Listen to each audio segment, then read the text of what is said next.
नमस्ते, मैं अविनाश हूं और आप अनकट देख रहे हैं। यूपी पुलिस की एक बार फिर से फजीहत हो गई है और फजीहत क्या कहें, यूं कहें कि बेइज्जती हो गई है। ये फजीहत या बेइज्जती की है देश की सबसे बड़ी जांच एजेंसी सीबीआई ने। मामला हाथरस गैंगरेप से जुड़ा है, उसी हाथरस गैंगरेप केस से जिसमें यूपी पुलिस ने पोस्टमार्टम रिपोर्ट के आधार पर दावा किया था कि गैंगरेप तो हुआ ही नहीं है। लेकिन जब मामले की जांच सीबीआई को सौंपी गई और जांच के बाद सीबीआई ने जो चार्जशीट दाखिल की उसमें साफ तौर पर लिखा है कि पहले पीड़िता के साथ गैंगरेप किया गया और फिर उसकी हत्या कर दी गई। ये वारदात 14 सितंबर की है। 4 आरोपियों संदीप, लवकुश, रवि और रामू ने 19 साल की एक लड़की के साथ गैंगरेप किया और फिर उसकी हत्या करने की कोशिश की। उसकी जीभ काट दी गई, इतना मारा गया कि उसकी रीढ़ की हड्डी तक टूट गई।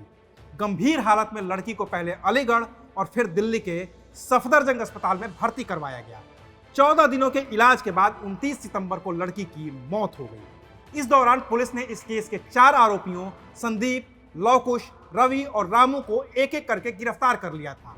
लड़की की मौत के बाद यूपी पुलिस ने रात के अंधेरे में परिवार की मंजूरी के बिना ही लड़की का अंतिम संस्कार कर दिया। यूपी पुलिस ने इस मामले को दबाने की हर मुमकिन कोशिश की और पुलिस ने जितना इस मामले को दबाना चाहा, यह मामला उतना ही बिगड़ गया। राहुल गांधी ने हाथरस जाने की कोशिश की तो उनके साथ पुलिस ने धक्का मुक्की करके उन्हें जमीन पर गिरा दिया। बाद में उन्हें हिरासत में भी ले लिया गया। गांव में मीडिया की एंट्री तक बैन कर दी गई और जब सवाल सीधे सीएम योगी आदित्यनाथ पर उठे तो उन्होंने 30 सितंबर को एसआईटी बना दी। लेकिन मामला थमा नहीं।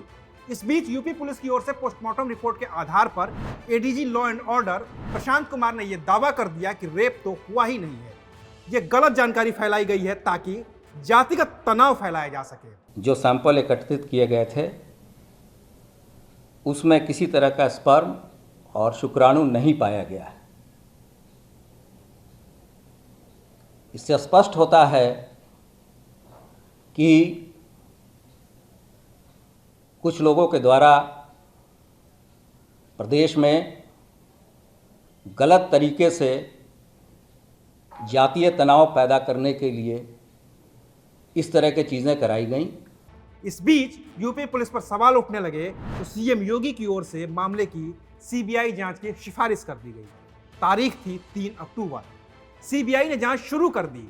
पीड़िता के परिवार से पूछताछ की, गांव के लोगों से पूछताछ की, रेप और हत्या के 4 आरोपियों से भी पूछताछ की और इनका नार्को ब्रेन मैपिंग टेस्ट भी करवाया। लोगों के बयानों और सबूतों के आधार पर सीबीआई इस निष्कर्ष पर पहुंची कि पीड़िता के साथ गैंगरेप किया गया था और इसके बाद जान लेने की नीयत से उस पर हमला किया गया था।